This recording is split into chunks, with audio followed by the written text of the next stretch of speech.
Hello my dear friends, कैसे हैं आप लोग। I hope you all are good and fine. So dear aspirants, we are back once again. Yes, of course आज मैं late हो गया हूँ अपनी वीडियो को रिलीज़ करने में, क्योंकि आज बहुत बिजी था घर पर मैं। बहुत सारे काम थे, एक शादीशुदा इंसान, बहुत सारे काम आप समझते होंगे। सो डियर एस्पिरेंट्स, आज हम डिस्कस करेंगे सिनोनिम्स को फिर से। और in this particular session we are going to discuss 25 synonyms. 25 synonyms करेंगे, इनके चार चार ऑप्शन होंगे, तो लगभग आज 150 वर्ड्स हम कवर करने जा रहे हैं। ठीक है, सो देर आए दुरुस्त आए, तो शुरू करते हैं आज का सेशन। पहला वर्ड आपके सामने लिखा है, दैट इज़ लिटर। लिटर का मतलब होता है गंदगी। इसका मतलब होता है डर्ट, DIRT। हम बोलते हैं ना किसी भी चीज़ को डर्टी, इसका मतलब क्या है, गंदगी है। तो डर्ट, डर्ट का मतलब गंदगी है। आप लिख सकते हैं ग्रंज, GRUNGE, ग्रंज। डर्ट का मतलब ग्रंज भी हो सकता है, फिल्थ भी हो सकता है, FILTH।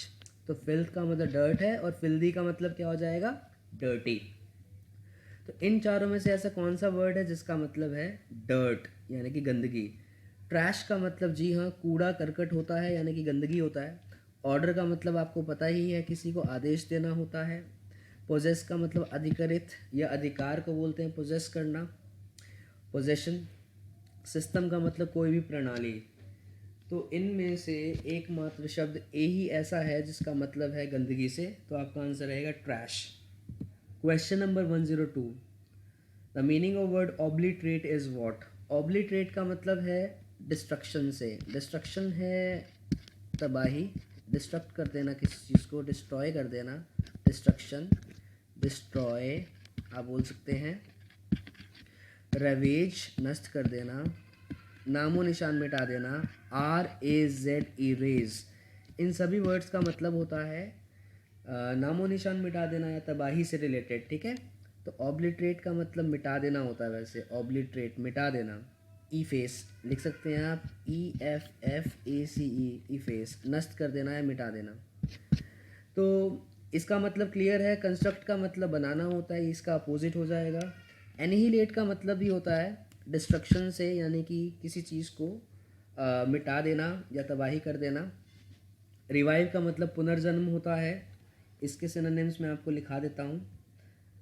रिवाइव, रिवाइव का मतलब पुनर्जन्म बोलते हैं, कोई ऐसा काम जिससे आप रिससिएट हो जाएं। रिससिएट, रिससिएट। एक सेकंड फिर से लिखते हैं, जस्ट वेट। RESUSCIATE,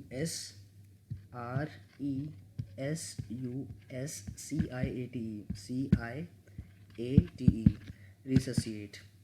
इसका मतलब रिवाइव से है, और रिवाइव का मतलब होता है रेनोवेट। जैसे हम अपने घर को रिपेयर कराते हैं, रेनोवेट कराते हैं, तो उसी प्रकार से आप बोल सकते हैं रिवाइव हो जाना, पुनर्जन्म मिल जाना किसी चीज़ को। इनिशिएट का मतलब होता है किसी भी प्रोसेस को स्टार्ट करना, प्रारंभ करना। इसे मैं आपको ऑलरेडी करा चुका हूँ। The commencement of a process, कॉमेंसमेंट, COMMENCEMENT। या बोल सकते हैं ओरिजिन, या बोल सकते हैं बिगिनिंग, या बोल सकते हैं स्टार्ट। ठीक है जी, ये सारे वर्ड्स क्लियर हो गए। तो ऑब्लिटरेट का मतलब क्या होगा, तबाही, यानी कि एनिहिलेट। एनिहिलेट के अंदर आप एक छोटा सा रूट वर्ड याद कर सकते हैं, निहिल। निहिल का मतलब डिस्ट्रक्शन होता है, किसी चीज़ की तबाही।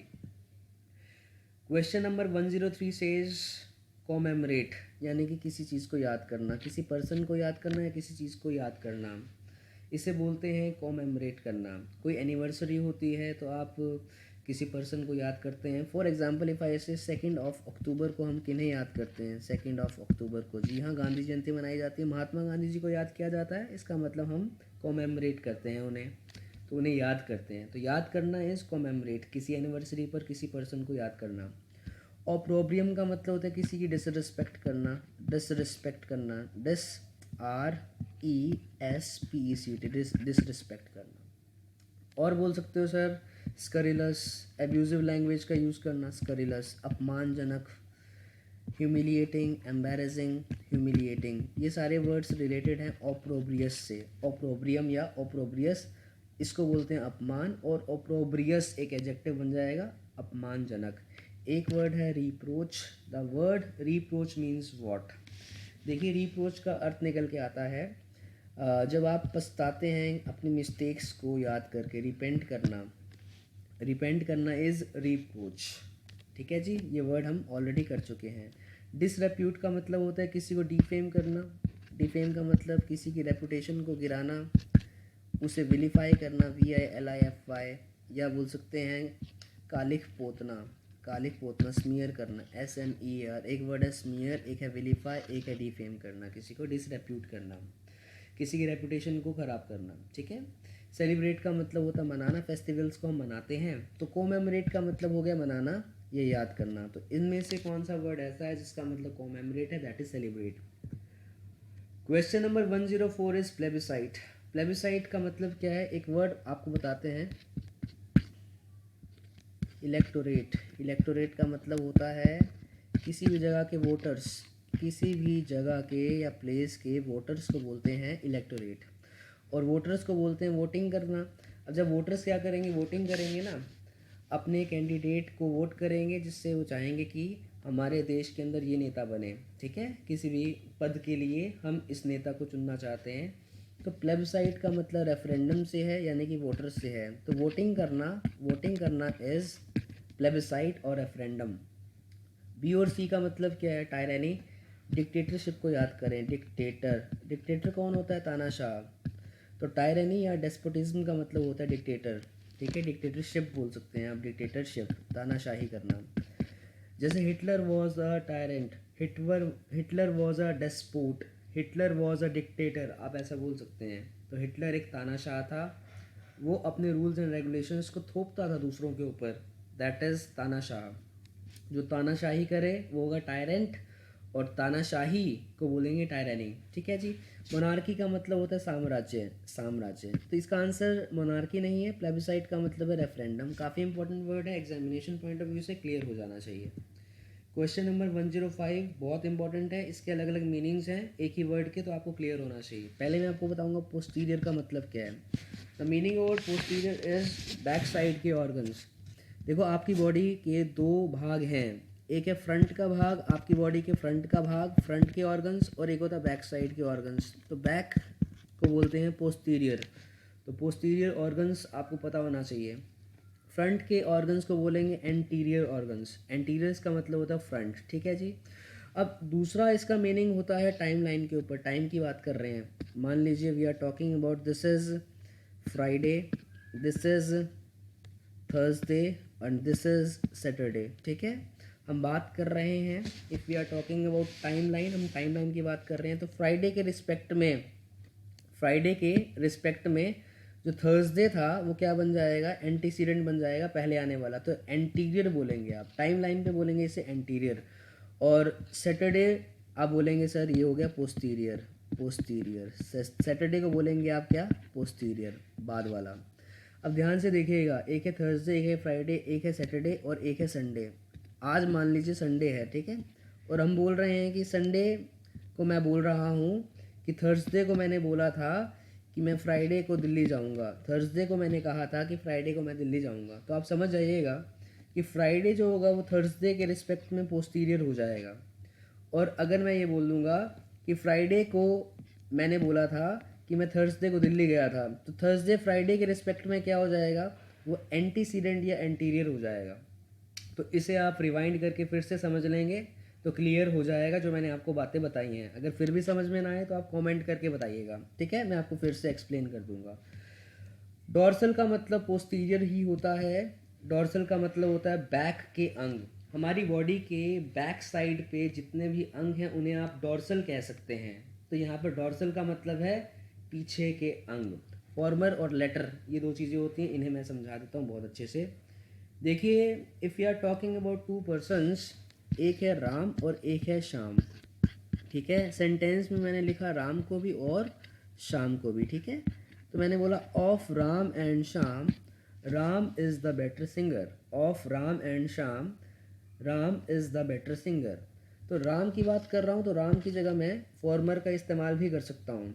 और श्याम की बात करता, श्याम को मैंने बाद में लिखा तो the latter is the better singer बोलता।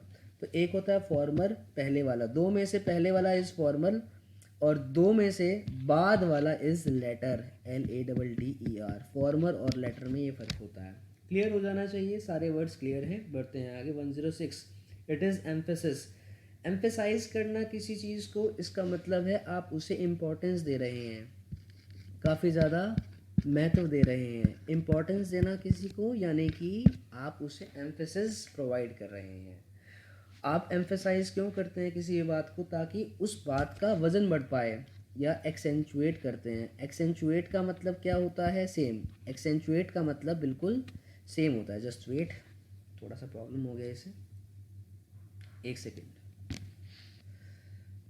एक्सेंचुएट, एक्सेंचुएट का मतलब होता है प्रभाव डालना, स्ट्रेस डालना, किसी बात पर स्ट्रेस डालना इज एक्सेंचुएट करना, ठीक है, इंपॉर्टेंस देना। अब वर्ड है इग्नोरेंस। इसका मतलब होता है इग्नोर करना किसी बात को, यानी कि ओवरलुक करना। अगर आप किसी बात को महत्व नहीं देते, ओवरलुक कर रहे हैं, देखकर अनदेखा कर रहे हैं, दैट इज़ इग्नोर करना, इग्नोरेंस।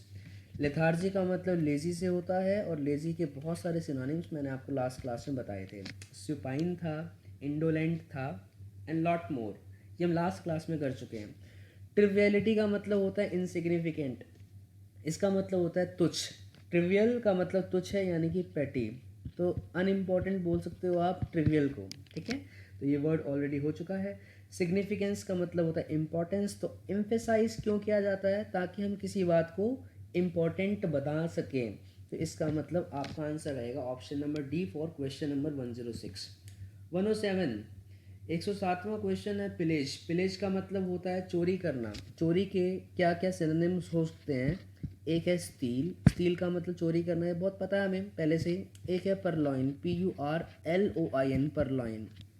एक वर्ड है पिल्फर, PILFER, और एक वर्ड है पिलेज। इन सभी का मतलब होता है चुराना, चुराने से संबंधित है, ठीक है। बिक्वीत का मतलब होता है विरासत, यानी कि विल। कोई ऐसी चीज़ जो विरासत में मिलती है, कोई पर्सन अपने बच्चों के लिए छोड़ के गया है मरने के बाद, दैट इज़ बिक्वीत। बिक्वीत करना, विल, विरासत। कंसाइनमेंट, और कंसाइन का मतलब होता है किसी माल को आगे भेजना। ट्रेडर ए ट्रेडर बी को जब माल भेजता है, तो ट्रेडर ए कंसाइनमेंट भेजेगा, माल को बोलते हैं कंसाइनमेंट, और जो रिसीव करेगा यानी कि ट्रेडर बी, उसे बोलेंगे कंसाइनी।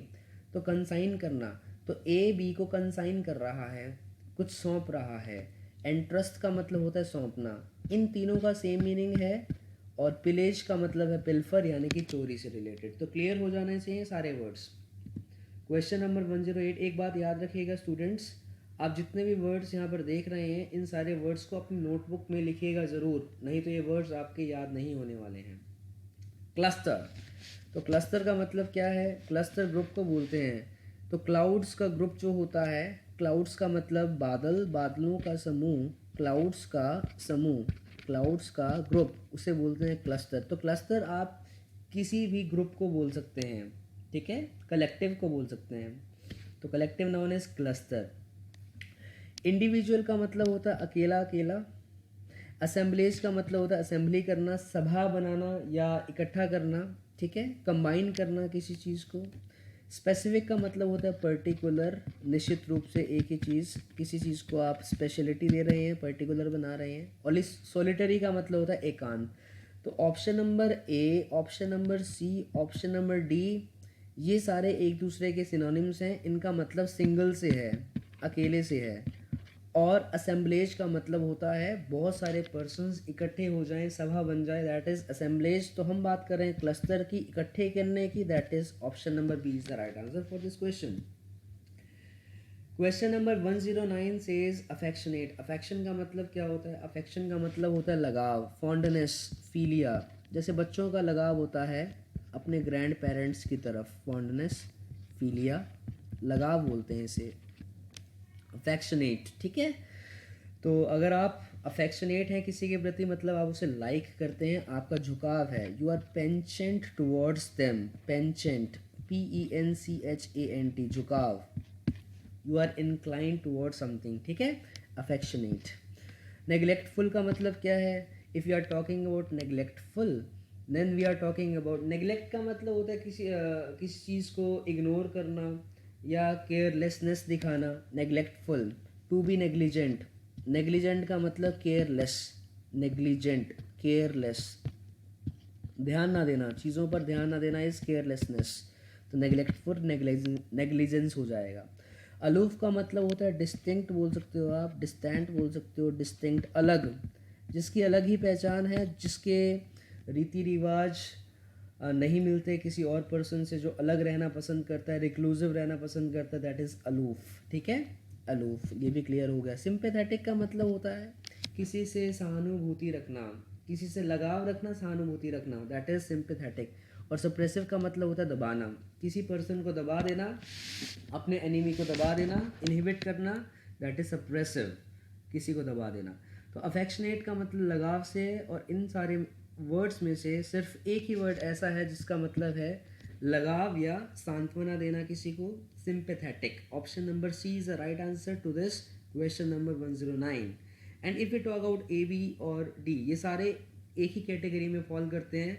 टू बी नेग्लिजेंट यानी कि केयरलेस होना, किसी पर ध्यान ना देना, अलूफ का मतलब बिल्कुल अलग होना, और सप्रेसिव का मतलब किसी पर्सन को दबा देना, और अफेक्शनेट का मतलब लगाव से है। तो क्लियर हो जाने चाहिए सारे वर्ड्स। क्वेश्चन नंबर 110, कॉन्सिक्वेंट का मतलब होता है परिणाम स्वरूप, इट मीन्स रिजल्ट, रिजल्ट से रिलेटेड है। कॉन्सिक्वेंसेस का मतलब रिजल्ट होता है, परिणाम। आप बोल सकते हैं एनसुएंट या एनसुइंग, एनसुएंट का मतलब भी क्या होता है, कॉन्सिक्वेंट यानी कि परिणाम। ठीक है, रिजल्ट और end of something, consequent. Inception का मतलब बिल्कुल अपोजिट है, that is beginning, commencement of something, ये वर्ड ऑलरेडी हम कर चुके हैं, ओरिजिन या बिगिनिंग बोल सकते हैं। एनसुइंग का मतलब परिणाम से है, इंसेप्शन का मतलब शुरुआत से है, डॉन का मतलब मॉर्निंग से है, सुबह का समय, उसे आप डॉन कहते हैं। DAWN का मतलब है सुबह का समय, 5 बजे के आसपास का समय या 6 बजे के आसपास का समय, जब सूर्य उदय हो रहा होता है उसे आप डॉन कहते हैं, और जब सूर्य अस्त होता है उस समय को बोलते हैं डस्क। ये वन वर्ड सब्स्टिट्यूशन में पूछे जा सकते हैं। तो ये भी इंसेप्शन की तरह हो गया, ऑप्शन नंबर सी आप रिलेट कर सकते हैं इंसेप्शन से। और क्रिएशन का मतलब होता है कोई भी काम क्रिएट करना, बनाना, क्रिएट करना। तो कॉन्सिक्वेंट का मतलब है रिजल्ट या रिजल्टेंट या रिजल्टिंग या एंसुइंग या एंसुएंट। तो option number B is the right answer to question number 110। Question number 111, phonetic. Phonetic का मतलब वो ब्रांच ऑफ साइंस है जो डील करती है कोई भी शब्द कैसे प्रोनाउंस किया जाए। जैसे मैं आपको एग्जाम्पल के रूप में समझाना चाहूँगा, GO को गो बोलेंगे, गू नहीं बोलेंगे। TO को टू बोलेंगे, टो नहीं बोलेंगे। ये सारे के सारे रूल्स एंड रेगुलेशंस फोनेटिक में होता है। ये हम पढ़ते हैं, ये एक सब्जेक्ट होता है कॉलेज लाइफ के अंदर, लगभग आपको सेमेस्टर 1 या 2 में पढ़ाया जाता है फोनेटिक्स, जिसमें आप पढ़ते हैं कोई भी शब्द कैसे प्रोनाउंस किया जाएगा। ठीक है, तो इसे बोलते हैं फोनेटिक। फोनेटिक का मतलब स्ट्रेट फॉरवर्ड स्पोकन से है, स्पोकन का मतलब होता है बोलना। ठीक है जी, बोलना, कोई भी शब्द कैसे बोला जाएगा। म्यूट का मतलब मूक होता है, जो कुछ भी नहीं बोलता, बिल्कुल चुप, म्यूट होता है। रेटिसेंट का मतलब होता है कम शब्दों का इस्तेमाल करना, ना के बराबर शब्दों का इस्तेमाल करना is reticent, that is laconic. Just a second, अपने पेन को ठीक करता हूँ मैं। What is happening to it, just wait. LACONIC, laconic का मतलब कम बोलना, laconic. Reticent, unwilling to say anything. Silent का मतलब चुप होता है। तो ये रेटिसेंट, म्यूट और साइलेंट ये एक दूसरे के सिनोनिम्स हो सकते हैं, बट इस क्वेश्चन नंबर 111 का आंसर आएगा स्पोकन। स्पोकन का मतलब बोलना, बोलने से है। तो फोनेटिक वो ब्रांच ऑफ साइंस है जो डील करती है किसी भी वर्ड को कैसे बोला जाएगा, प्रोनाउंसिएशन ऑफ वर्ड्स। अब बात कर रहे हैं क्वेश्चन नंबर 112 की। It says to astound. Astound का मतलब होता है आश्चर्यचकित कर देना, to make someone surprise, to shock someone, that is astound. Astound का मतलब होता है सरप्राइज, एस्टॉनिश में डाल देना, एस्टॉनिश, एस्टॉनिश बोल सकते हैं, एस्टॉनिशमेंट। फ्लैबरगैस्ट, फ्लैबरगैस्टेड, फ्लैबरगैस्टेड। डम्बफाउंडेड, डम्बफाउंडेड, और यू कैन से अगेस्टेड, अगेस्टेड। इन सब का मतलब आश्चर्यचकित से है, एस्टॉनिशमेंट। तो एस्टाउंड का मतलब आश्चर्यचकित कर देना, किसी को हैरानगी में डाल देना। बिविल्डर का मतलब भी वही है, बिविल्डर का मतलब बिल्कुल सेम है। ट्रैंक्विल, प्लेसिड और सीरीन, इनका मतलब होता है शांत। मैंने आपको कल भी बताया था शांत वातावरण को बोल सकते हैं सीरीन, जहाँ पर कोई शोर शराबा नहीं है। प्लेसिड, ट्रैंक्विल, दैट इज काम। ठीक है जी, शांत प्रिय या शांति से रिलेटेड वर्ड है। और एक वर्ड होता है commotion. The meaning of word commotion is शोरगुल। कमोशन, शोरगुल। पेंडेमोनियम, डिस्टर्बेंस, इनका मतलब है कमोशन। क्लैमर, टमल्चुअस, ये वर्ड्स मैं आपको ऑलरेडी बता चुका हूँ। ठीक है, ये हो जाएंगे सारे के सारे words opposite to tranquil, placid और serene. Question number 113, stymie. Stymie का मतलब होता है ऑब्स्ट्रक्ट करना, रुकावट पैदा करना, किसी की राह में रुकावट पैदा करना। To obstruct, OBSTRUCT, obstruct. Obstruct को बोलते हैं impede, IMPEDE, obstruct. Hamper, hamper, रुकावट पैदा करना। ठीक है जी, तो किसी की राह में रुकावट पैदा करना, जैसे कि मैं आपको बताने की कोशिश करता हूँ। मान लीजिए कि आप किसी चीज़ की तैयारी कर रहे हैं और आपका दोस्त बोल रहा है कि नहीं नहीं इसकी तैयारी मत कर, ये तू कर नहीं पाएगा, यानी कि वो आपके पाथ में, सक्सेस के मार्ग में रुकावट पैदा कर रहा है, आपका मनोबल कम कर रहा है। तो ही इज़ इम्पीडिंग यू। इम्पीडिंग का मतलब होता है रुकावट पैदा करना। ठीक है, स्टाइमी का मतलब मनोबल कम करना या रुकावट पैदा करना। एंड सो इज इम्पीड, गलत काम में साथ देना, that is to abet. Abetment का मतलब होता है गलत काम में साथ देना, और गलत काम में साथ देने वाला होता है एकम्प्लिस। याद रखिएगा, बहुत इंपॉर्टेंट वर्ड है एग्जामिनेशन पॉइंट ऑफ व्यू से, एकम्प्लिस, गलत काम में साथ देने वाला। कॉन्फेडरेट, CONFEDERATE, ये दोनों वर्ड्स अबेटमेंट से रिलेटेड है। अबेटमेंट या अबेट कहें, अबेट एक वर्ब है और अबेटमेंट एक नाउन है। इनका मतलब होता है गलत कार्य करना, गलत कार्य करने के लिए एनकरेज करना, मोटिवेट करना किसी पर्सन को कि वो गलत काम करे, तो अबेटमेंट कहलाएगा। और गलत काम में साथ देने वाला बंदा होता है एकम्प्लिस या confederate. It must be clear to all of you. एक वर्ड है एड। एड का मतलब होता है हेल्प। हेल्प का मतलब सपोर्ट करना, एनकरेज करना किसी को। तो मेडिकल एड मिल गई उसको एक्सीडेंट के बाद, इसका मतलब मेडिकल हेल्प उसको तुरंत मिल गई जिससे वो सरवाइव कर गया। तो एड का मतलब हेल्प होता है, इम्पीड का मतलब ऑब्स्ट्रक्ट होता है, एक्सप्लिकेट का मतलब होता है किसी बात को एक्सप्लेन करना, डेलिनिएट करना। लिख देते हैं इसके सिनोनिम्स आपके सामने, जस्ट वेट। ओहो, I must take eraser, erase all ink on side. तो इसके लिए लिख देते हैं एक्सप्लेन करना। एक्सप्लेन का मतलब आपको पता ही है, वर्णन करना होता है, to explain something. To delineate something, ये बहुत ही इंपॉर्टेंट वर्ड है, delineate, DELINIATE, NEATE, delineate. Delineate, to delineate something is to explain something, to interpret something, किसी बात को विस्तार में बताना, किसी बात को समझाना। For example, I want to delineate that all this words are important. मैं आपको ये समझाना चाहता हूँ कि सारे के सारे words examination point of view से बहुत इंपॉर्टेंट हैं। बढ़ते हैं क्वेश्चन नंबर 114 की तरह। सफिक्स, सफिक्स का मतलब होता है बाद का भाग। जैसे मैं आपके सामने एक वर्ड लिखता हूँ फिलोजेनिस्ट या मिसोजेनिस्ट, लिख देते हैं मिसोजेनिस्ट। ये वर्ड मैं आपको ऑलरेडी बता चुका हूँ। इसका मतलब होता है एक ऐसा इंसान जो हेट करता है महिलाओं को। जिन्हीं वर्ड किससे रिलेटेड है, महिलाओं से, और मिस का मतलब होता है हेटर। तो IST मैंने लगा दिया है, ये बाद में लगाया है मैंने मिसोजिनी के, तो मिसोजिन के बाद में IST लगा दिया, तो ये सफिक्स है। सफिक्स का मतलब होता है बाद का भाग। इसी प्रकार से मैंने मिस लगाया, स्टार्टिंग में हो गया प्रीफिक्स। प्रीफिक्स का मतलब होता है आगे का भाग, और सफिक्स का मतलब होता है बाद का भाग।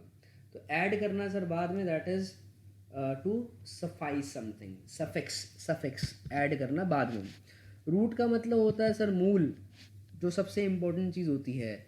जैसे मैं कोई भी वर्ड बोलता हूँ, क्रेसी, CRACY, क्रेसी एक रूट वर्ड है, किसी भी वर्ड में आएगा इसका मतलब हो जाएगा सरकार। तो डेमोक्रेसी का मतलब हो जाएगा लोगों की सरकार, यानी कि लोकतंत्र। तो क्रेसी क्या हो जाएगा सर, रूट वर्ड हो जाएगा। ठीक है जी। फोकल का मतलब हो गया सेंटर पॉइंट। जैसे एलिप्स का फोकस होता है, फोकल पॉइंट होता है ना, तो फोकल पॉइंट को आप बोल सकते हैं sir centre point, centre of something, किसी भी चीज़ का centre, that is focal point या फोकस। ठीक है। बेसिक का मतलब भी बेस से रिलेटेड है, रूट से रिलेटेड है, तो इसका आंसर एडिशन हो जाएगा। जब आप बाद में किसी चीज़ को ऐड करते हैं तो उसे आप सफिक्स बोलते हैं, जब वर्ड के स्टार्टिंग में कुछ ऐड होता है उसे आप प्रीफिक्स बोलते हैं। Question number 15, what is the meaning of ravine? इसे देख लेते हैं। देखिए, if I talk about ravine तो इसे आप बोलते हैं वैली, वैली को बोलते हैं रेवाइन। एक बार लिख देते हैं वैली। वैली का मतलब होता है खाड़ी बोल सकते हो आप, रिफ्ट बोल सकते हो। जैसे सपोज़ कीजिए कि ये आपके दो माउंटेन्स हैं और माउंटेन्स के बीच में जो रास्ते में जो रास्ता जा रहा है इसे आप वैली बोलते हैं, वैली, VALLEY, वैली। तो ये पानी से भी बन सकते हैं, इसके बीच में पानी बह सकता है। तो रेवाइन वो होती है बेसिकली, वो वैली, वो स्थान जो पानी से बनता है, जो मार्ग पानी से बनता है। पानी ने फ्रिक्शन क्रिएट किया सरफेस पर और एक जो समतल जगह थी उसके अंदर क्या हो गया, गड्ढा बन गया, ठीक है, इस प्रकार का एरिया बन गया, उसको बोलेंगे आप रेवाइन। तो ये वैली हो सकती है, ठीक है। अब हिंदी में वैली को क्या बोलते हैं मुझे याद नहीं आ रहा है, इसे आप देख सकते हैं, गूगल कर लीजिएगा। ल्यूसिड का मतलब होता है क्लियर, ल्यूसिड का मतलब होता है क्रिस्टल क्लियर, बिल्कुल साफ। एक वर्ड है आपका पेटेंट, पेटेंट का मतलब होता है इन्वेंशन सर्टिफिकेट, इन्वेंशन का सर्टिफिकेट, मतलब ये चीज़ आपने इन्वेंट की है या डिस्कवर की है, इसका आपको सर्टिफिकेट मिल जाएगा कि इसके निर्माता आप ही हैं। तो सर्टिफिकेट मिल गया आपको, इसका मतलब आप उसके पेटेंट हो गए, आप उसके असली हकदार हो गए, पेटेंट, ठीक है। क्रिएशन ऑफ समथिंग, अगर आप कोई चीज़ क्रिएट करते हैं, इन्वेंट करते हैं, तो आपको एक सर्टिफिकेट मिल जाएगा, that is you are patent of it. तो समझ गए होगे मेरा कहने का मतलब क्या है। एबिस का मतलब होता है अनफैथोमेबल, इसे समझा देते हैं अच्छे से। अनफैथोमेबल, गहराई, बॉटमलेस, काफ़ी ज़्यादा गहराई से रिलेटेड वर्ड है एबिस। अनफैथोमेबल, अनफैथोमेबल का मतलब इतना गहरा कि आप अनुमान भी नहीं लगा सकते, जैसे कि समुद्र की गहराई अनफैथोमेबल होती है। बॉटमलेस, बॉटमलेस, जिसका कोई तल ही ना हो, दैट इज़ बॉटमलेस। तो एबिस का मतलब ये है। ल्यूसिड का मतलब क्लियर है, बिल्कुल साफ़, जैसे पानी बिल्कुल साफ़ होता है, क्लियर होता है, उसे ल्यूसिड कहते हैं। और पेटेंट का मतलब, पेटेंट को हिंदी में क्या बोलते हैं आई डोंट नो, पर पेटेंट का अर्थ मैं आपको क्लियर कर चुका हूँ। You can say inventory certificate, the certificate for invention is said to be known as patent. और पैल्पेबल का मतलब होता है जिसे आप फील कर सकते हैं, टेंजिबल, जिसे आप छू सकते हैं, टेंजिबल, जिसे आप अपने सेंसेस से छू सकते हैं, दैट इज पैल्पेबल। तो स्पर्शशील बोल सकते हो आप, जिसे आप स्पर्श कर सकते हैं, टेंजिबल या पैल्पेबल, ठीक है। रील्म, अच्छा, इसका अर्थ आपको क्लियर हो गया। तो रेवाइन जो वर्ड है उसका सिनोनिम क्या हो जाएगा, रेवाइन का सिनोनिम हो जाएगा एबिस। गहराई से रिलेटेड है, जो मैंने आपको बताया था। वैली क्या है, वैली एक बेसिकली दो माउंटेन्स के बीच का भाग होता है रेवाइन, जो कि स्पेशली किससे बनता है, पानी से बनता है। तो रेवाइन वो वैली है जो पानी से बनती है, वो एरिया जो पानी से बनेगा। और एबिस क्या है, ये गहराई से रिलेटेड वर्ड है। तो इनमें से कोई भी ऐसा वर्ड नहीं था जो गहराई से संबंधित था सिवाय एबिस के, तो इसलिए मुझे आंसर सी देना पड़ रहा है। Question number 116 is realm. Realm का मतलब होता है कोई भी रीजन, एरिया या किंगडम, कोई भी साम्राज्य, उसे बोलते हैं रील्म। रील्म का मतलब है किंगडम, स्ट्रेट फॉरवर्ड आपका आंसर रहेगा किंगडम। वोल्ट का मतलब तिजोरी होता है। एजोर एक लाइट ब्लू कलर होता है, लाइट ब्लू कलर, एक शेड होती है ब्लू कलर की, दैट इज स्काई ब्लू बोल सकते हो आप, लाइट ब्लू बोल सकते हो आप, दैट इज एज्योर, या सफ़ायर भी बोल सकते हो, SAPPHIRE, सफ़ायर, ठीक है। और लिड का मतलब होता है सर झिल्ली। लिड का मतलब कवर बोल सकते हो, कवर ऑफ समथिंग, पतली सी कवर, पतला सा कवर इज लिड। हमारे यूटेंसिल्स के ऊपर भी लिड होती है, कवर करने के लिए, कोई बर्तन को कवर करने के लिए कोई भी प्लेट, आप उसे लिड कह सकते हैं, ठीक है जी। तो किंगडम इसका राइट आंसर रहेगा। Question number 117, it means cajoling. Cajoling का मतलब होता है बहलाना, फुसलाना। किसी पर्सन को अगर आप बहला फुसला रहे हैं, then it means you are cajoling him. Persuade करना, परसुएड बोल सकते हो आप इसे, बहलाना फुसलाना। आप बोल सकते हो किसी को कन्विंस करना, किसी को कॉक्स करना, COAX, या फ्लैटर करना, बहलाना फुसलाना, ठीक है। ये बहलाना फुसलाना से रिलेटेड वर्ड्स हो गए। एनचैंट का मतलब भी लुभावना होता है, और डिसएनचैंट का मतलब किसी को ये बता देना कि जो सामने आप कर रहे हैं वो ओवर एस्टिमेटेड ही है, बहुत ज़्यादा है, मतलब कि आप उस तारीफ़ के काबिल नहीं हैं। तो डिसएनचैंट का मतलब होता है अट्रैक्ट करने से बिल्कुल अपोजिट, उल्टा। तो इसका आंसर डिसएनचैंट ये नहीं हो सकता। एंटाइस का मतलब लुभाना होता है, ये ऑलरेडी बता चुका हूँ। एंटाइस करना, टेम्प्ट करना, किसी को लुभाना, एंटाइस, ये इसका आंसर हो सकता है। आगे देखते हैं और कोई वर्ड हो। रिपल्स का मतलब होता है दूर भागना, दैट इज़ रिपेल करना। जैसे मैंने आपको बताया था कोई पर्सन अगली है, ऐसा नहीं होना चाहिए वैसे। अगली का मतलब कोई भी चीज़ अगली है जिसे जिससे आप अट्रैक्ट होने की बजाय आप दूर भागते हैं, that is repulse, you repulse. तो रिपल्स का मतलब क्या हो गया, रिपेल करना। एक है बुली, बुली का मतलब होता है threat. The meaning of word threat is what, आपको क्लियर होना चाहिए। थ्रेट का मतलब होता है किसी को धमकी देना, बुली करना किसी को यानी कि धमकी देना, वार्निंग देना, किसी को धमकाना। तो the meaning of word cajoling is enticing. इन सारे ऑप्शंस में से यही एकमात्र ऑप्शन ऐसा है जिसका मतलब क्या है, लुभाना, अट्रैक्ट करना। अगला वर्ड है question number 118, that is fustian. The meaning of word fustian is a pompous and pretentious talk. मतलब आप ऐसी स्पीच डिलीवर कर रहे हैं जो कि बहुत ही दिखावे वाली है, प्रिटेंशियस है, फोर्सफुल है। Pretentious, PRETENTIOUS, pretentious, pretentious, TIOUS, yes. एक ऐसी स्पीच का मतलब कोई भी, सर आप किसी को डिलीवर कर रहे हैं, मतलब कोई भी भाषण आप दे रहे हैं और वो बहुत ही दिखावेदार है, पॉम्पस है, बनावटी है, साफ पता लग रहा है कि दिखावा किया जा रहा है। तो ऐसी स्पीचेस को बोलते हैं फस्तियन स्पीचेस, ठीक है। तो अनप्रिटेंशियस का मतलब बिल्कुल भी ये नहीं होगा। टिमिड का मतलब होता है कावर्ड। कावर्ड का मतलब बुज़दिल, फियरफुल, इंसान को टिमिड कहा जाता है। एरोगेंट का मतलब होता है सर एक ऐसा इंसान जो बहुत ही ज़्यादा हॉटी है, दबंगी है, और यू कैन से जो बहुत ही प्राउड है, जिसे अपनी बात का बहुत ही घमंड है, घमंडी को बोलते हैं एरोगेंट, ठीक है। तो फस्तियन, प्रिटेंशियस, तो घमंडी इंसान दिखावा भी करेगा, बोस्टफुल होता है। तो arrogant is the right answer to this question, fustian. Cautious का मतलब होता है चौकन्ना यानी कि अटेंटिव। अगर ड्राइवर चौकन्ना होता तो एक्सीडेंट को टाला जा सकता था, accident could have been averted. तो कॉशियस का मतलब चौकन्ना होता है, to pay attention toward something. Question number 119 से सिनिसिज्म, इसका मतलब है टू बी डाउटफुल, डाउट करना, डाउटफुल हो जाना। सिनिसिज्म का मतलब है डाउटफुल, डाउट करते हैं अगर आप किसी चीज़ पर, देन यू आर सिनिक। तो डाउटफुल होना, डाउट करना, वही है। इसका मतलब cynicism is the meaning to doubtful. Conviction का मतलब बिलीफ होता है, लिख देते हैं आपके लिए BELIEF। बिलीफ का मतलब मानना या मान्यता, बिलीफ, कन्विक्शन। परसेप्शन भी बोल सकते हैं आप, मान्यता। स्केप्टिसिज्म, फिर दोबारा से इसका मतलब डाउटफुल है। स्केप्टिसिज्म का मतलब टू बी स्केप्टिक या सस्पिशन करना, सस्पिशियस, सस्पिशियस, संदिग्ध, इससे रिलेटेड वर्ड है। एक वर्ड है आपका क्रेडेंस। अगर आप किसी चीज़ को एक्सेप्ट कर लेते हैं कि सामने वाली चीज़ जो है वो बिल्कुल सही है, सही मान लेते हैं, आप किसी चीज़ को क्रेडिबल मान लेते हैं, अगर आप किसी चीज़ को क्रेडिबल, CREDIBLE, क्रेडिबल मान लेते हैं, तो आप एक्सेप्ट कर लेते हैं, तो इसको बोलते हैं क्रेडेंस, सही मान लेना।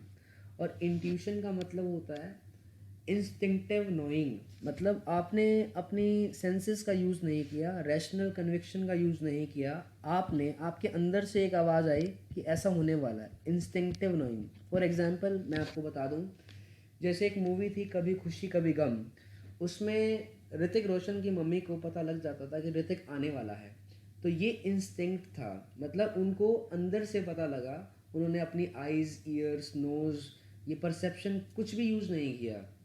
ये इंस्टिंक्ट बोलते हैं, जो खुद ब खुद से होता है, जो अंदर से आपको पता लगे, जो आपकी बात अंदर से आती है, that is instinctive, that is your intuition, ठीक है जी। तो सिनिसिज्म का मतलब डाउट से रिलेटेड है, जब आप डाउटफुल होते हैं तो आप सिनिसिज्म होते हैं, तो सिनिक होते हैं। तो इसका आंसर रहेगा स्केप्टिसिज्म।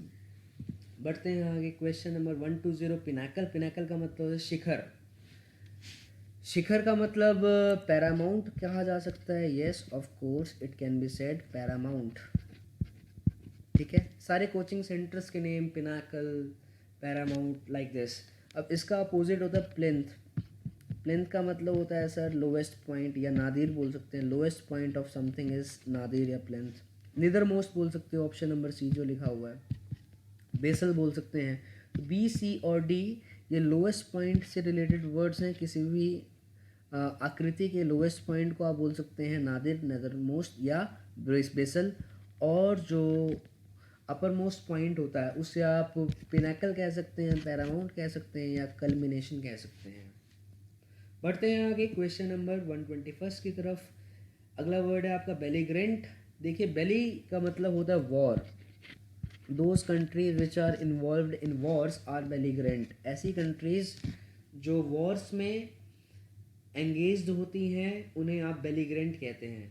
तो एंटागोनिस्ट होता है विरोधी, जो अपोज करता है आपको, अपोजर बोला जा सकता है। OPPOSER। रेजिस्टर बोला जा सकता है, RESISTOR। रेजिस्टर, आपको रेजिस्ट करने वाला, एंटागोनिस्ट होता है। ठीक है, अपोजर। ठीक है, ये क्लियर हो जाना चाहिए। कोऑपरेटिव का मतलब सहयोगी, ये इसका आंसर नहीं हो सकता। डेंडी का मतलब होता है रेकिश यानी कि ग्रेसफुल। वाओ, जिसको देखकर आप बोले एलिगेंट है, बहुत ग्रेसफुल है, एलिगेंट। ये पर्सनैलिटी ट्रेट है, पर्सनैलिटी की क्वालिटी है। जब आप किसी पर्सन की पर्सनैलिटी, पहनावा, मैनर्स, सभी चीज़ें देखकर इम्प्रेस हो जाते हैं तो आप रेकिश जैसे वर्ड्स का यूज़ करते हैं। PERT, pert. Spruce, SPRUCE, स्प्रूज।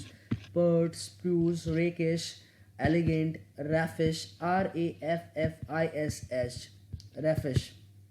ये सारे वर्ड्स, ये 5 वर्ड्स बताए हैं, रेकिश, एलिगेंट, रैफिश, स्प्रूस और पर्ट।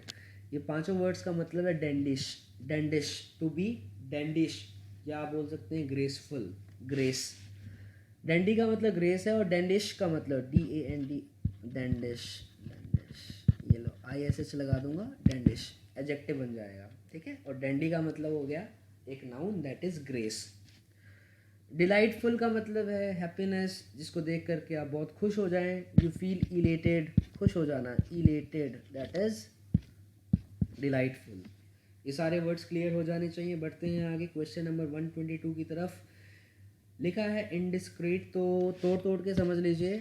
इन यहाँ पर प्रीफिक्स है, डिस्क्रीट लिख दिया गया है। डिस्क्रीट का मतलब होता है वाइज, या बोल सकते हो सर केयरफुल। एक ऐसा इंसान जो बहुत केयरफुली सारे के सारे कदम रखता है। केयरफुल का मतलब जो बहुत ही, यू कैन से, सावधानी पूर्वकता से किसी भी चीज़ को करता है, दैट इज़ केयरफुल। तो इनडिस्क्रीट क्या हो जाएगा, केयरलेस हो जाएगा। Yes, option number A is going to be the right answer to this question. तो मैं क्या करता हूँ, इसे इरेज करके केयरलेस इसका आंसर करता हूँ। और केयरलेस के जो सिनोनिम्स हैं वो देख लीजिए। एक है आपका नेग्लिजेंट। नेग्लिजेंट का मतलब जो परवाह नहीं करता किसी भी चीज़ की, नेग्लिजेंट बोल सकते हैं, नेग्लेक्टफुल बोल सकते हैं, दैट इज़ केयरलेस। एक्यूरेट का मतलब हो गया बिल्कुल सटीक। अटेंटिव का मतलब कॉशियस, CAUTIOUS। और the person who is choosy is fastidious. एक ऐसा पर्सन जो बहुत ही ज़्यादा चूजी है, जिसे इम्प्रेस करना ना के बराबर ही हो सकता है पॉसिबल, दैट इज़ फेस्टिडियस। और आप बोल सकते हैं, एक वर्ड मैं आपके सामने लिखता हूँ, दैट इज़ एब्सटीमियस। वो अपनी चॉइसेस को लेकर के बड़ा एब्सटीमियस है। हर किसी चीज़ को वो हाँ नहीं करता, हर किसी चीज़ के लिए वो हाँ नहीं करता। उसके सामने बहुत सारे ऑप्शन होंगे ना के बराबर ही कोई ऑप्शन उसे सेटिस्फाई कर पाएगा। मान लीजिए कोई पर्सन एक शर्ट खरीदने के लिए मार्केट में जाता है, तो एक शॉप पर वो सारी शर्ट्स देख लेता है पर उसे पसंद नहीं आती। तो इस प्रकार की पर्सनैलिटी को क्या बोलेंगे आप, इज़ वेरी एब्सटीमियस और वेरी चूजी, फैस्टिडियस, जिसे इम्प्रेस करना ना के बराबर ही मुमकिन है। तो क्लियर हो गया है, आपका आंसर रहेगा careless. Question number 123 is exemption. Exemption होती है सर छूट, टैक्स से। आजकल छूट मिल गई है सभी को टैक्स से, तो एग्जाम्पशन का मतलब छूट से है, तो एग्जाम्पशन छूट क्लियर हो गया होगा। अकाउंटेबिलिटी, लायबिलिटी और रिस्पॉन्सिबिलिटी, इसका मतलब होता है किसी चीज़ की जिम्मेदारी लेना, अकाउंटेबिलिटी इज़ जिम्मेदारी, और यू कैन से लायबिलिटी, और you can say responsibility. All these three words are synonyms to one another. एक वर्ड है इम्यूनिटी, इसका मतलब होता है वैसे तो हम बोलते हैं ना इम्यूनिटी बढ़ाओ अपने बॉडी की, इसका मतलब रोगों से लड़ने की शक्ति को बढ़ाओ. तो एग्जाम्शन को आप इस शब्द से जोड़ सकते हैं, क्योंकि बी, सी और डी ये तीनों के तीनों इससे मिलते जुलते नहीं हैं. एग्जाम्शन का मतलब छूट है, तो रोगों से छूट दैट इज़ इम्यूनिटी मिल जाना, और टैक्स से छूट को बोल देंगे क्या, एग्जाम्शन. एक्चुअली यहाँ पर आपने एनालॉजी लगाई हुई है. मैं आपको ये बताना चाह रहा हूँ कि इम्यूनिटी का स्ट्रेट फॉरवर्ड मीनिंग एग्जाम्शन नहीं है. बस आप ये देख रहे हैं जैसे कि टैक्स से हमें निजात मिलती है, छूट मिलती है, तो हम बोलते हैं एग्जाम्शन. वैसे ही अगर डिजीज़ से आपको मुक्ति मिलेगी, छूट मिलेगी, तो आप बोलेंगे क्या, इम्यूनिटी. इसको बोलते हैं, इस पैटर्न को बोलते हैं एनालॉजी. तो बहुत ही इम्प्रेसिव वर्ड्स हैं ये सारे के सारे, और काफ़ी इंपॉर्टेंट हैं, इन पर ध्यान देना. Question number 124 is perverse. अगर आप बात करते हैं, if you are talking about perverse, तो एक ऐसा इंसान जो एंटागोनिस्ट है तो वो परवर्स होगा. एंटागोनिस्ट का मतलब होता है विरोधी. एंटागोनिस्ट अभी बताया मैंने आपको. एंटागोनिस्ट का मतलब जो आपके एंटी है, जो आपके विरोधी है, अपोजर है, रजिस्टर है, जो आपसे बिल्कुल भी फ्रेंडली नहीं है. जैसे अगर हस्बैंड और वाइफ है, और हस्बैंड और वाइफ एक दूसरे की बात को बिल्कुल नहीं सुनते हैं, तो उनका नेचर एक दूसरे के लिए क्या है, परवर्सिव है. परवर्सिव नहीं होना चाहिए, हमें एक दूसरे को समझना चाहिए. तो जो दूसरों की खिलाफत करता है हमेशा, तो उसे बोलते हैं परवर्स.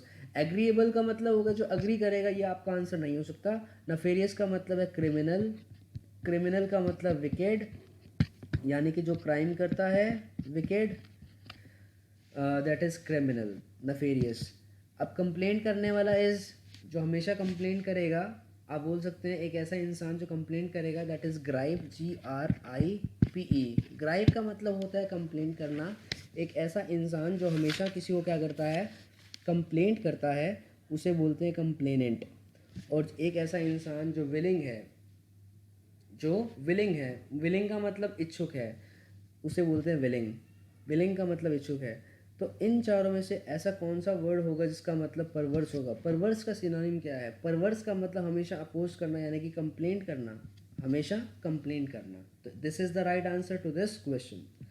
Question number 125 is fissure. देखिए फिशोर फिशन से रिलेटेड वर्ड है. फिशन एक प्रकार का डिवीज़न या मल्टीप्लाई का मेथड है. मैं आपको अमीबा का एग्जांपल देता हूँ. अमीबा एक यूनिसेलुलर ऑर्गेनिज्म है. अमीबा के अंदर एक सेल होता है. अमीबा जब ग्रो करता है, वो कैसे ग्रो करता है, सबसे पहले उसका ये जो न्यूक्लियस है वो ब्रेक करता है. और न्यूक्लियस जब ब्रेक करेगा, आप ऐसा समझ सकते हैं, कुछ ऐसी शेप हो जाती है. न्यूक्लियस ब्रेक होता है, दो न्यूक्लियस बन जाते हैं. तो ये जो पार्ट है, ये जो डिवीज़न है, डिवीज़न का मतलब डिवाइड करना ऑर्गेनिज्म को दो भागों के अंदर, इस डिवीज़न को बोलते हैं क्या, फिशर या फिशन. तो आप यहाँ पर दो भागों को अलग कर रहे हैं, दो ऑर्गन्स को अलग करने का काम कर रहे हैं, then we are talking about fissure. Agglutinate का मतलब मिक्स करना होता है. ब्लेंड का मतलब दो चीज़ों को मिलाना होता है. एंटवाइन का मतलब भी क्या होता है, मिलाना होता है. और क्लीवेज का मतलब होता है ऑर्गन्स को क्या करना, अलग करना. ऑर्गन्स को, दो ऑर्गन्स को अलग करना, दैट इज क्लीवेज. तो फिशर का मतलब यहाँ पर अलग करने से रिलेटेड रहेगा, तो आपका आंसर क्या रहेगा, क्लीवेज रहेगा. So cleavage is going to be the right answer to this question. I hope clear हो जाना चाहिए सारे के सारे words. So my dear aspirants, ये सारे वर्ड्स क्लियर हो गए हैं, तो हम बढ़ेंगे आगे कुछ सवालों के साथ. तो नेक्स्ट सेशन में मिलते हैं आपको बहुत जल्दी. Thank you very much class. Have a nice day.